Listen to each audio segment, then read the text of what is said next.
தாலி கட்டின பொம்பளை பிள்ளை குளிக்க போனா மஞ்சள் பூசி குளிச்சுச்சுங்க. உண்மையா?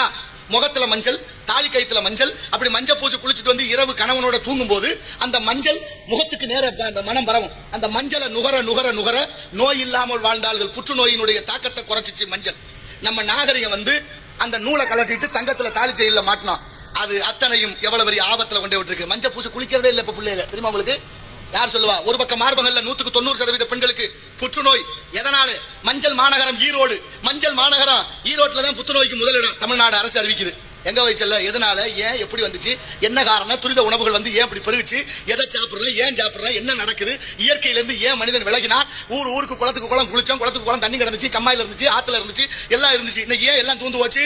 ஏன்னா குடிச்சிட்டு கண்ட இடத்துல போடுறோம், கண்ட காகிதத்தை கண்ட இடத்துல போடுறோம். நெகிழ்த்தால் ஒரு யானை அந்த பேப்பரை அந்த காகிதத்தை தின்னுட்டு செத்து போச்சு பல விலங்குகள். தயவு செய்து சுற்றுலா போனாலும் சரி, வீடுகள்ல இருந்தாலும் சரி, பிள்ளைகளுக்கு நாகரிகத்தையும் பண்பாடையும் ஒழுக்கத்தையும் கற்றுக் கொடுங்கள். கண்ட இடத்துல கண்டதையும் போடாம நம்ம ஊர் சுத்தமா இருந்தா நம்ம நாடு சுத்தமாகும். ஊருக்குள்ள ஒரு வீடு சுத்தமா இருந்தா ஊரும் சுத்தமாகும் என்பதை சொல்லிக் கொடுத்து வளர்க்கணும். அப்படி பண்பாடு உடைய நம்ம மக்கள் இப்படி மாறியது எங்க போய் சொல்ல?